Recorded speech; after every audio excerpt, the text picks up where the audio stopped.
I always believed that loyalty meant legacy, that if you gave enough, cared enough, sacrificed enough, your place in the family would never be questioned. So, when Mom passed, I flew home not just grieving, but quietly trusting that the years I spent wiring money to save their house over 70 zero had meant something. I sat beside my sister Lily and my father, still numb with loss, as the lawyer unfolded the crisp ivory pages of Mom's will. I wasn't worried. I should have been. My name was never mentioned. Not once. Mom had left everything: the house, her savings, her shares to Lily.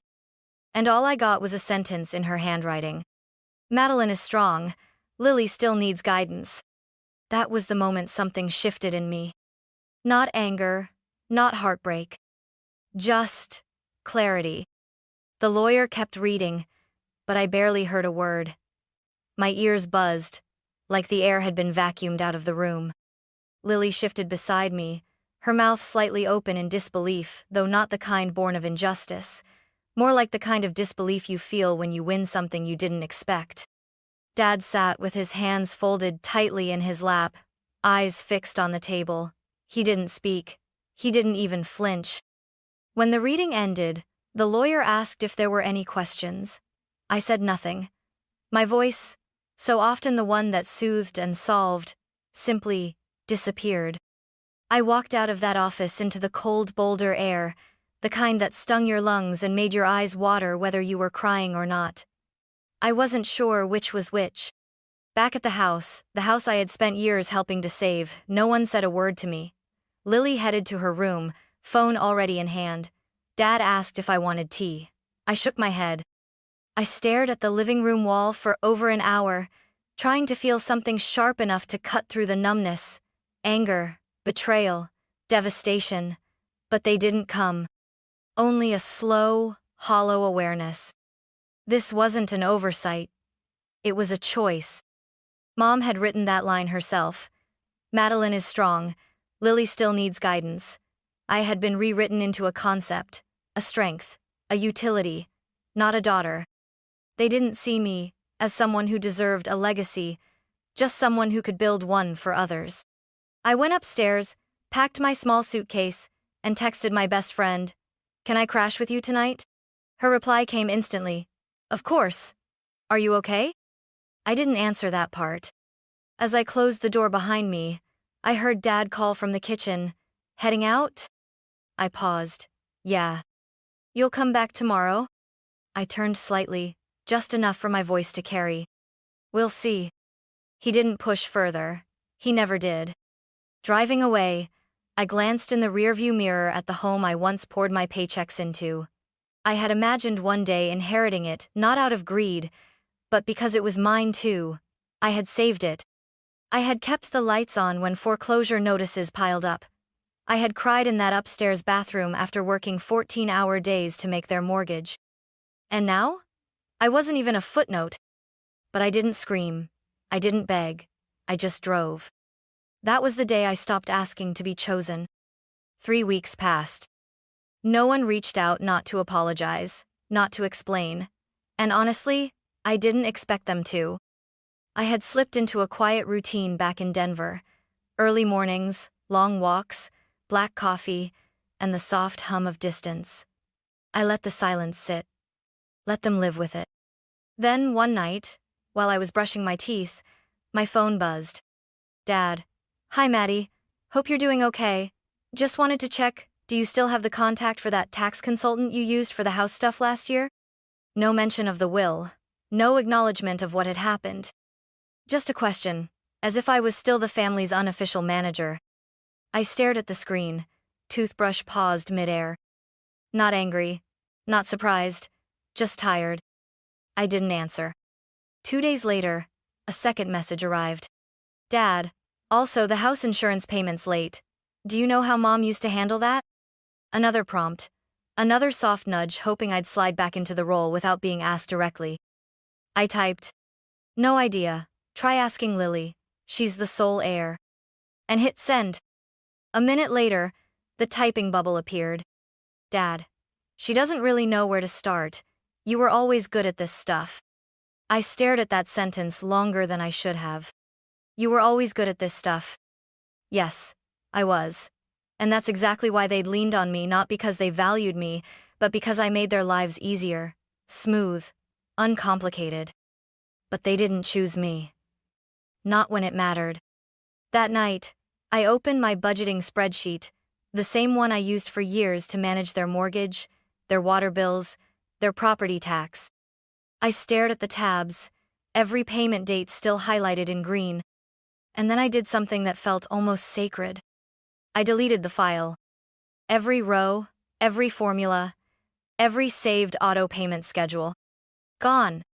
Not out of spite. Out of self-respect. By the end of the week, another message came. This time, from Lily. Lily, hey, do you know when the garbage pickup is scheduled? It's piling up. I think we missed a bill or something. I didn't reply. She followed up 10 minutes later. Lily. Also, how did Mom usually pay the HOA fees? My fingers hovered over the keyboard, but I didn't type. It was starting. The unraveling. They had inherited a house, not a manual. And I had finally stopped being the manual. By the second month, the messages turned less casual and more desperate. Dad, Madeline, the utility company just called, said we're overdue. I thought it was on autopay? I almost laughed. It was on autopay, my autopay for 3 straight years. I had linked it to my own account when Mom forgot to pay twice in a row one winter. But I had canceled all of it. Quietly. Deliberately. And they hadn't even noticed until things started slipping. I replied. It was under my name.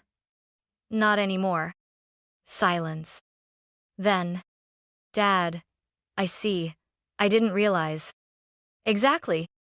I spent that weekend doing something I hadn't done in years, tending to myself. I reorganized my apartment, took a long hike, bought a set of watercolor pencils I'd been eyeing since college but never allowed myself to splurge on because there was always a more urgent bill to handle theirs. On Sunday, while sipping tea, I got a text from Lily. Lily. So, is there like a folder with all the passwords or something? No greeting, no apology. Just a digital tug, trying to open a door that was now locked. I could picture her overwhelmed, in over her head, maybe finally understanding that ownership wasn't the same as knowing how to manage. I didn't answer. Monday came, and with it, a phone call. Not a text, a call. Dad. I let it ring. Then, another one this time, from the bank. They left a voicemail saying they needed updated documentation for the mortgage, which was now flagged as unverified. I deleted the message. That night, while the city lights glowed beyond my apartment window, I sat with my journal and wrote a single sentence. Letting go is not the same as abandoning. And beneath it, I was never supposed to carry the weight of 3 adults. But I did, and now I choose not to. It didn't feel like revenge. It felt like relief. On Thursday, I bumped into my former coworker at the art center. She asked casually, "Hey, how's your family doing? Still in Boulder?" I paused, then smiled. They're figuring it out. Because they were. And for the first time, I wasn't the one doing the figuring. By week 9, the silence broke not with an apology, but with panic. It started with a voicemail from Lily.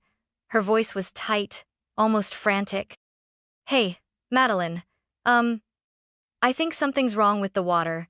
It's not coming out right, and there's this smell. I don't know who to call.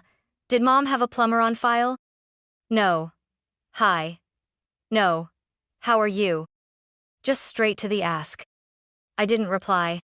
Later that day, she texted again. Lily. Also, do you remember if the furnace ever got replaced? I think it's broken. The house is freezing. I read it while stirring a pot of soup in my own warm, quiet kitchen. For years, that house had been a bottomless pit, leaky pipes, old wiring, a roof that barely survived last year's snow. I had coordinated it all, paid for most of it, fixed what no one else noticed. But now? Now they noticed. 2 days later, another message. This one from Dad. Dad, the property tax bill came in. Lily's overwhelmed. I know it's not your responsibility, but maybe you could walk her through it? I stared at those words. I know it's not your responsibility. Finally, he said it. But it still came with a caveat, a nudge. A hope that I'd step in. Just this once. Just for now. But there was no just. There had never been just. There was always more. Always another leak. Another emergency. Another form. Another season of carrying people who didn't want to learn to walk. I didn't reply to Dad either. Instead, I spent that evening doing something that once felt impossible. I applied for an out-of-state photography retreat. A week in Oregon. Hiking, shooting landscapes, meeting people I didn't have to take care of. I booked it that night. And then I took a long bath. No calls, no crises, no obligations. That weekend, I ran into a former neighbor at a downtown bookstore. Mrs. Everly, she used to live 2 houses down from Mom and Dad. She looked surprised to see me.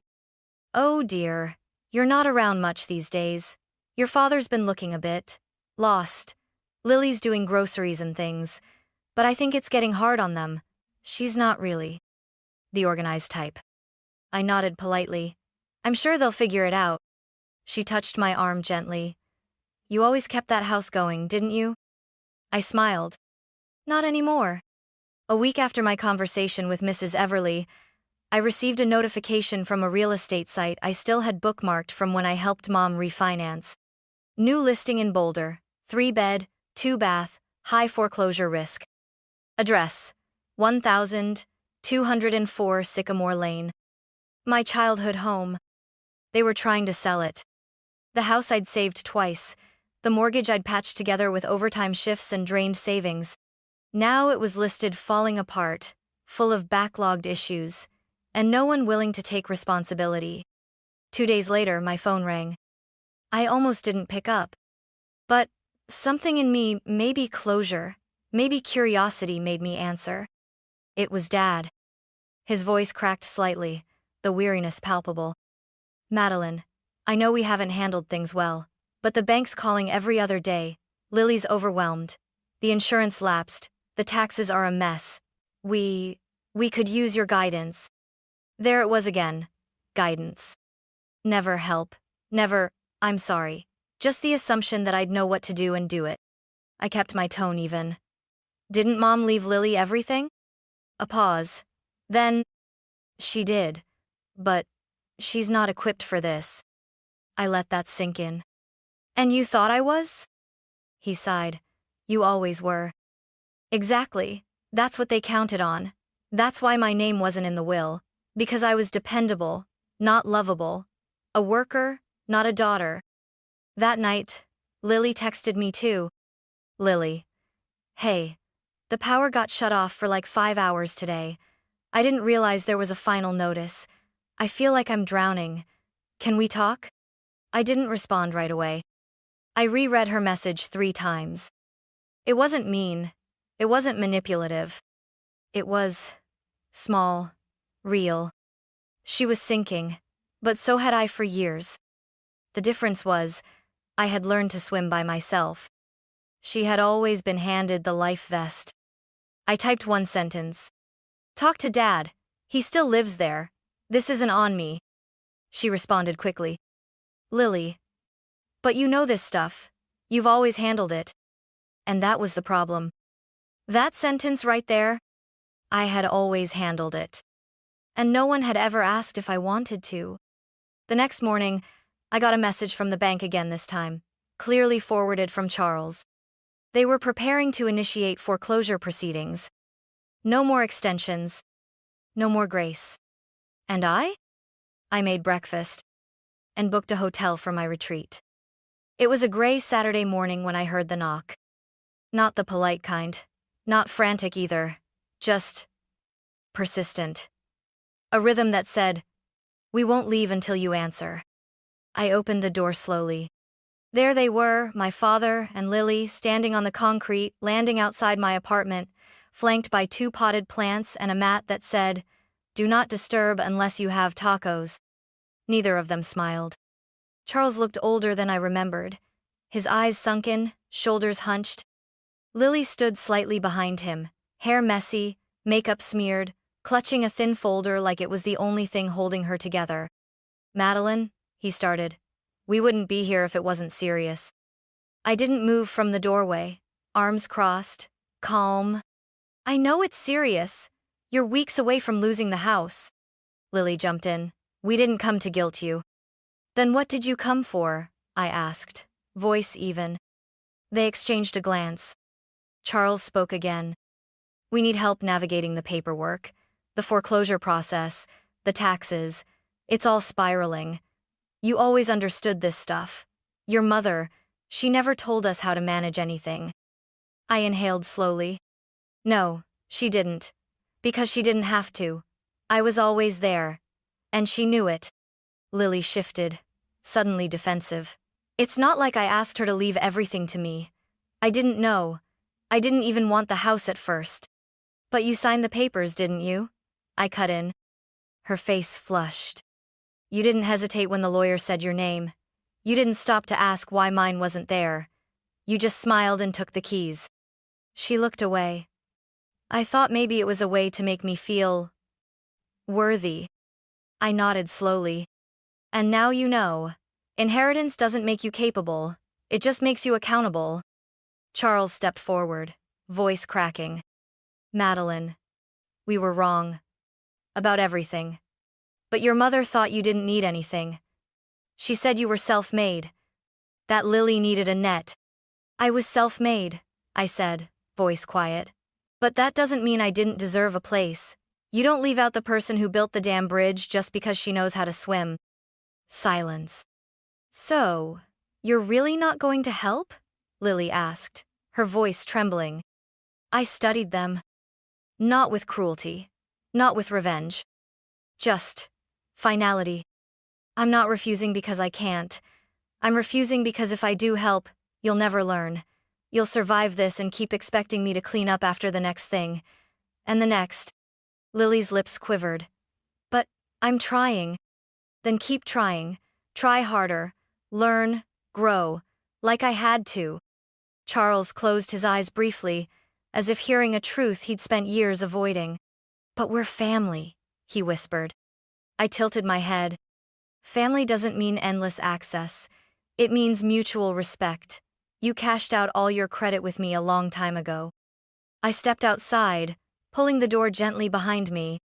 "This isn't punishment. It's the end of a contract I never signed." Lily looked up at me, tears welling. "So that's it? You're just done?" I met her eyes for the first time in months. "No, I was done the day I saw Mom's handwriting in that will. This?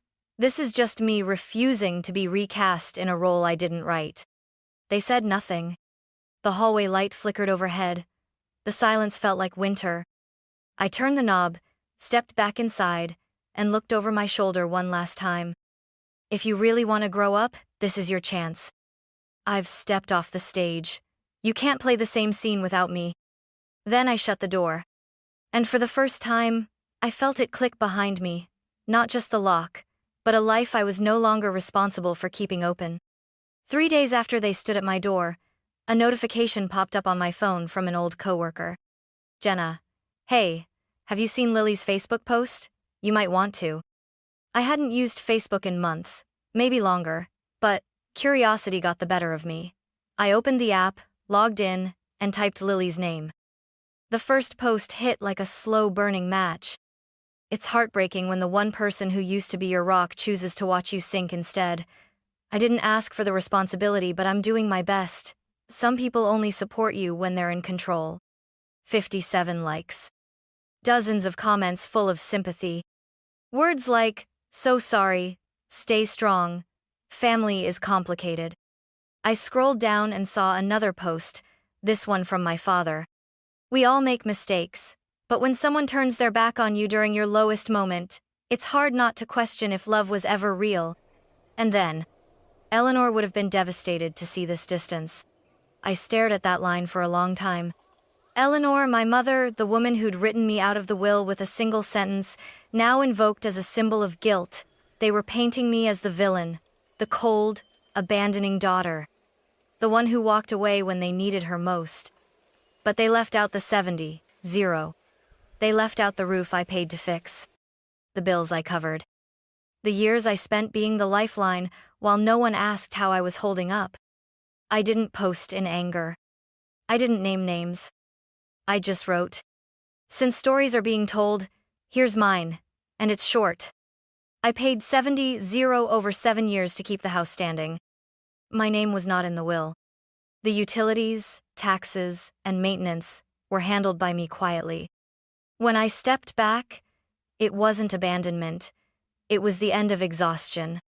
Being strong shouldn't mean being erased. This isn't revenge. This is release." I attached a screenshot of one old mortgage payment. No drama, no hashtags, no comments allowed. 10 minutes later, the post had been shared 5 times. Then 10. Then 20. Messages began pouring in, quiet ones. From old neighbors, former classmates, even 2 of Mom's friends from church. "I always wondered why you were never around much anymore. Now I get it. Thank you for saying what so many of us feel. You're not cold, you're clear." The next day, Lily's post disappeared. My father's account went dark. And I didn't feel triumphant. I felt clean. No noise, no confusion, just the truth, finally given room to breathe. And I didn't need to say anything else. In the weeks that followed, everything was quiet. No more calls, no more guilt-laced texts, no more subtle jabs disguised as concern. It wasn't the cold silence of anger. It was the stillness of something finally done. I kept living. Monday mornings were spent in soft light, teaching a beginner photography class at the local community center. I watched teenagers discover how light hits faces, how shadow tells stories. Their curiosity reminded me of everything I had shelved for so long, my own wonder, my own voice. On Saturdays, I took walks with my camera, capturing trees reflected in puddles, a child laughing behind a cracked ice cream cone, a couple arguing quietly, unaware they were part of a frame. I posted them sometimes, no captions, just fragments of truth, caught and framed. I didn't mention my family anymore, not in my posts, not in conversation, not in apology. One afternoon, I received a text from a friend in Boulder. "Alex.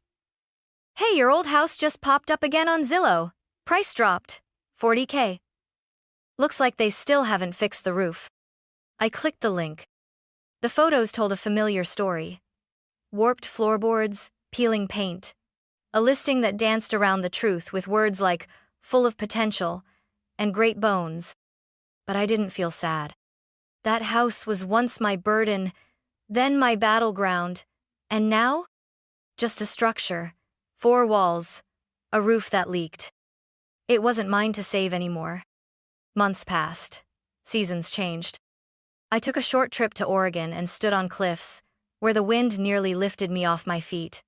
I filled notebooks with sketches and journal entries I didn't feel the need to share with anyone. I even started a small blog not about family, but about rebuilding after roles that drained you dry.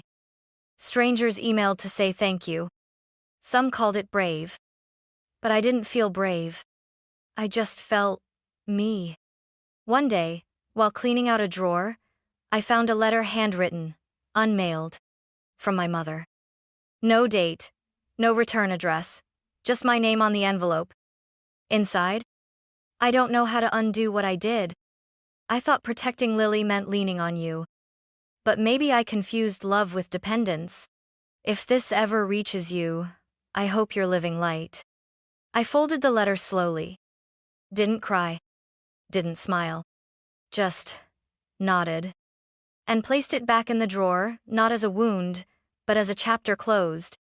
I don't know what happened to the house. Maybe someone bought it. Maybe it collapsed. I don't ask. What I know is this. I no longer measure my worth in invoices, invisible sacrifices, or how many people need me. I live in a home I chose, with walls I don't have to patch, and light that comes in, not because I fixed something, but because I opened the window. Family is not who inherits your things. It's who honors your presence while you're still here. And if no one else does, then you become that family for yourself. And that's more than enough.